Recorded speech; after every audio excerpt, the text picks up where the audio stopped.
Hey guys, welcome back to another video. It's your girl C with Transparency with me.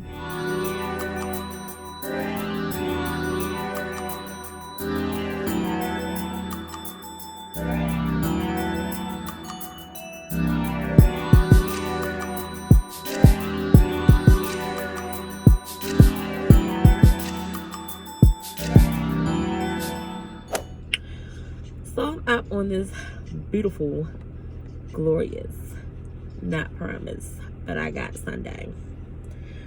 I have so much to be thankful for, but I will be sharing that later. But I'm getting ready to get my day started. I'm gonna have to go to the market. It is 9:30 in the morning. I'm about to go to the market, get my dinner together. I have to do my daughter hair, my mother hair. I gotta do some errands. And yeah, I'm about to get to it. But I wanted to just touch on a few things that has just been sitting in my soul. Can I not have a concert so I can finish this? Huh? Can you not act like you in a concert while I finish this? I'm making a video. So I wanted to talk about toxic people, toxic situations, how I've been handling it. I can't really tell people how to handle it. I just have this mentality where I can't do it no more. Like, when I was younger, I could take them toxic shots. Like, Now, baby, my knees too bad. I ain't as fast as I was. I can't be ducking and dodging them. I can't do it. So, it's just whether you family or not, I can't do it. I can't do it. Like, you're gonna be my family regardless. But you can even be my family here, or you can be my family over there.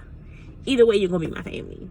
But I just feel like I have so much going on with self that I have no other parts of my body to give to anybody else in their toxic behaviors. I have no more excuses to give for you. Like, I have no more, well, they're like this because, or it could be because of this. I ain't got no more. Nope, cashed out. I don't care if you are a sibling, a parent, a aunt, best friend. I ain't got it. A boss, I ain't got it. I ain't got it. And I said it to say, you always hear people say hurt people, hurt people. But toxic seeps. It seeps. So it's not necessarily hurt people, hurt people. Their toxicities will seep over into you. I know what I said. It just, it's contagious. Like, touch it, it's on your hands. I know this person who complains about the man in their life constantly. And it's like, complain that, oh, he don't spend enough time with me. He don't show he love me. He don't do all the things that women want to do, basically. Long story short. But I'm gonna call her Sarah. Sarah. This the same guy that you knew before you got serious with him that he ain't show love to his own mama. This the same guy that you got involved with that knew he didn't take time to spend with his own children. He didn't take time to spend with his own children. What on God's given earth made you think that you were that you would be any different? What would you think? So now you brought his toxic behaviors now into your life. And God forbid y'all don't have, God forbid y'all may have children. Then that toxic now seeps back down. So the one thing I do want to say, because I'm kind of all over the place because I have so many emotions and life experiences with this toxic crap, that men are raised, boys are raised to be, Kaylin, quit it with the concert in the back here. My bad. I didn't know I was shaking the car. Let me finish this video. Um,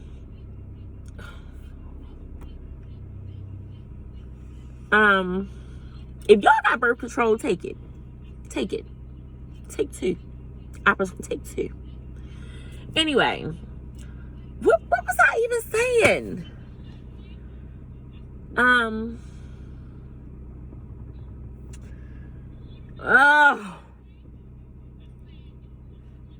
Oh my God, I really don't know what I was saying. If boom, boys are raised to be strong and emotionless, whereas girls are more babyfied and more nurtured. Because boys were raised that way because they didn't want to be punks or sissy. They wanted them to be tough. But unfortunately, they grow up to men that are unable to express themselves. They lack empathy. Like, they suck. I don't know what else I'm going to put it. Whereas we're looking for that same nurturing, I love you, woo woo, oh, you so cute, consistently, because that's how we were raised. And you can tell the women that weren't raised that way because they act like men. But yeah, I don't know where I was going with it. Girl, this ADD is serious. It's serious. Y'all got to bear with me with these videos. But where was I going with this conversation? So yes, that. So I have learned to be patient with people I bring in my life because I know your upbringing has a lot to do with your mindset. But in the same token, I can't allow your mindset and how your parents chose to raise you and how the things your parents chose to do or not do for you to then seep over to what I have going on in my life. I can't cash that check for you no more, son. So, same thing with parents. If your child comes to you and tell you, Mom and Dad, you made me feel this way. Mom and Dad, I felt like growing up, I didn't get this from you. Mom and Dad, I feel like I'm missing this, or I have this void, or whatever. You as a parent, we're not looking for you to say you're wrong or you're right. I don't want to hear it. I want you to understand and acknowledge the feelings I just brought to you. So now that toxic behavior won't be brought back down to my child. Like, I want you to acknowledge my feelings. I want you to say, well, I didn't realize I made you feel that way. That was not my intentions to make you feel that way. I would never want you to feel that way. What could I have done? Something other than, well, I wasn't wrong. This is what I did. And that's not what I'm looking for. It's nothing my child could bring to me, whether she's 3 or 30, to say, you made me feel like this. And I not at least acknowledge how she feels. Whether I agree with it or not, her feelings are valid. And I feel like a lot of parents don't do that because you have a lot of parents, like let's say my age group parents, that were raised where when they were kids, they couldn't have feelings. They couldn't have opinions. They couldn't talk. They couldn't do any of that. And it shows in the world today. It just shows, like, if you can tell every generation is getting worse, it's a reason why. It ain't start with these bad teenagers having kids. Them teenagers had to be raised by somebody. And them teenagers was raised by someone that they couldn't openly converse with because they weren't put in a comfortable zone to converse. So instead of conversing and being, oh, I look like I'm about to dance. Instead of conversing and talking and doing all this other type of stuff, they then went out to the world and found that in other ways. Am I making excuses for everything? No, but the world shows these kids having these kids, or these people in general having these kids, aren't even fully raised themselves. Like, and this is where mental health becomes so prominent. Like, these sick people are having kids that don't know how to say I love you, that don't know how to be nurtured, that don't know how to do any of those things. Like, it's just so much toxic things. Oh, another thing.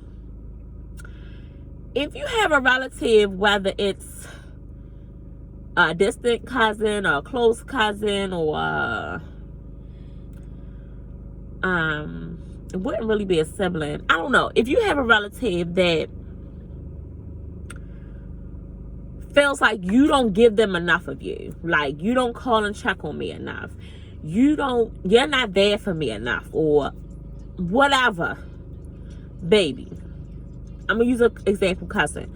I can only be your cousin. I can't fill all those voids in your life that you're lacking.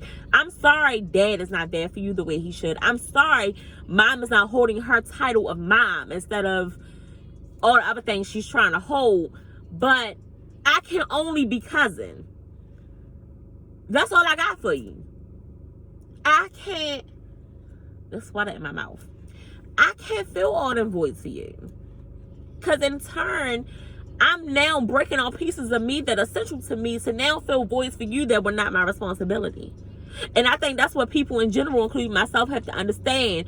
Because I believe I do have daddy issues. And I have to understand that sometimes those issues seep over into my relationship. But that's where my responsibility had to come in, whereas I have to identify that problem first and then understand where I can go further with it. So if you are that person who is looking for voids in other people and they're not giving it to you, you feel like you don't have a support system or family, I can only be cousin. I need you to identify where your void lies. Your void lies with the lack of parents you have in your life, or their activity in your life, or the lack of sibling love, or whatever. I'm only cousin. Now, granted, if your family member has passed on, or whatever the case, then your family is supposed to step up. Your family is supposed to be there. And I do know with certain situations it can be hard and uncomfortable because you don't really know how to adjust. Like, you want to be there for them, but you don't know how to then step in their place. Now, that part I get. But I just want people to understand we can't play all these roles y'all want us to play at one time. And I'm telling you, if I hear one more grown person come to me and talk about all they went through in life, and you know I went through this, get a therapist. You should seek help. You're not going to be walking around here 33, 34, 35, 40, 41, 42, 50, 55, talking about everything you went through when you was 2. And be screaming that for years. No, get you a therapist, son. I'm your girlfriend. I'm your friend. I'm your cousin. I'm your this. I am not your therapist. I cannot give that to you. Like, it just, it makes my butt itch, to say the least. But yes, what else? Like, I'm really going to touch back later in some time. I'm not going to do it now because I really want to wrap my head around how much I want to share with you all. But I did mention the fact that I do have daddy issues. And I said it to say that some people can be toxic in your life and still very much be present. Being toxic, you can be present, very much present in everyday life and still be very toxic. I'm going to say that. But, yeah, I just feel like a lot of things just need to be changed. A lot of generational curses. I think the relationship I had with my mother growing up was good. Some of the things that I think that were hurtful and some of the things that I felt like she could have done different, I get it now because I'm a mom. And I know that I'm making mistakes with my child that I don't intend to and would never want her to hold on to. So I would never hold on to it with my mom. But they weren't extreme. And it's nothing that I can't go to her today for and tell her made me feel some type of way and she won't at least acknowledge it. Not one thing. And I need that because I need that healing to be the mom I'm supposed to be for my child. And this is where it comes in, where the world just needs more understanding, more nurturing, just more love in general. And they need it. Like, you don't know what stranger you bump into that you don't know when the last time they had somebody say, oh, I love you. Or the last time they had somebody say, oh, I'm proud of you. You have no idea because a lot of people are not getting this in their house, in their household. And to me, I really thought that was strange because I grew up in the house with my mother and my grandmother. Now, my grandmother is... My grandmother's like, if you tell her you love her, she's like, all right, then. That's her response. But she showed it in other ways. That goes back to love language. But my mother, we have always been the cuddly type, even to now. Like, we can go to the market, walk through holding hands, and give a random kiss to each other, and people think we're gay. And that's fine. But at the end of the day, that's my mom. Like, we are very openly affectionate, and my daughter's the same way with me. But a lot of people don't have that from their mothers. A lot of people can't tell you the last time someone told them they love them. Some people only have their significant other that tells them that. They don't hear it nowhere else. And that makes that's a big deal. You have some women that's out here that has never had a man, that's never had their dad tell them that they love them. You have some women out here that never had their dad to say, I'm proud of you. Or never had that dad out here that has something good to say about them. Everything that they say about them, whether it's to them or to somebody else, is negative. Negative. Never, oh, you know, my daughter did this, I'm proud of her. It's always, you know what my daughter did today. You know. So when they get in relationships with these men, they need so much validation from them. They need so much to make sure they're making them proud. They need so much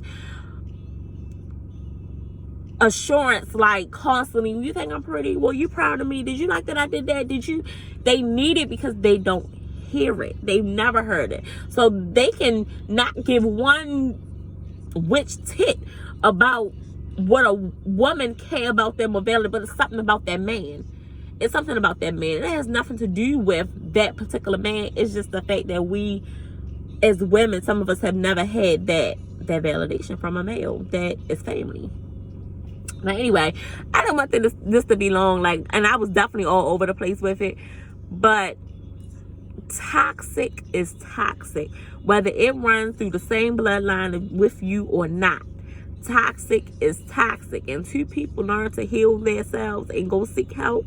You can't help them unless you are licensed. It ain't gonna work. It's not gonna work. And for a long time, I felt so much pressure in myself to be there for certain people, or just extend myself thinner than I had available. And I can't do it no more. And I don't feel bad for it. Now, it's not one family member I have, not one, and I mean this wholeheartedly, that cannot come to me and say, Sierra, no matter how I may feel about them right now, can't come to me and say, Sierra, I need you, or I want to talk. Or just call me and hold a random conversation, and I will pick up and act like nothing is wrong. But that whole reaching out and giving that, I don't have it. I don't have it. But it don't mean I don't love you. I just ain't got it. I ain't got it. But yeah, I'm going to go ahead and head to the market, get my day started. I wanted to vent about that part.